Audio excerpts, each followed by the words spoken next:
আমাদের চায়নার অ্যাম্বাসেডর সাহেব আসছিলেন। উনি কৃষি মন্ত্রণালয়ে আসছিলেন, কিন্তু আপনারা হয়তো ওই সময় ওখানে উপস্থিত ছিলেন না। ওনার সাথেও আমাদের একটা সৌজন্য সাক্ষাৎ ছিল, এবং সৌজন্য সাক্ষাতের সময় আমাদের এখানে প্রায় ৯,০০০-এর মতো চাইনিজ বিভিন্ন জায়গায় কাজ করে, তাদের সিকিউরিটির ব্যাপারে উনি আমাদের সাহায্য এবং সহযোগিতা চেয়েছে। আমরা বলেছি আমাদের পক্ষে যত ধরনের সাহায্য সহযোগিতা করা দরকার আমরা তা করব।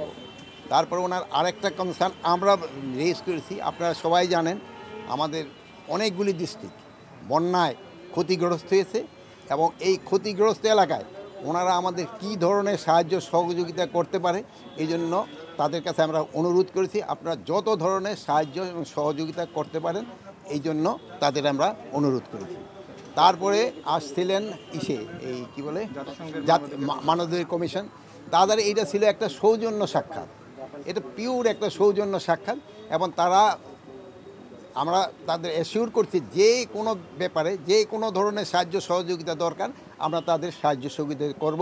এবং তাদের আমরা আরেকটা রিকোয়েস্ট করছি যেন ইউএন মিশনে আমাদের আরও, এখনও আমরা কিন্তু অনেক বেশি, তারপরও আমাদের বেশি করে পুলিশ, আর্মি এবং অন্যান্য বাহিনীর সদস্যরা যেতে পারে, তাদের কাছে আমরা রিকোয়েস্ট করছি।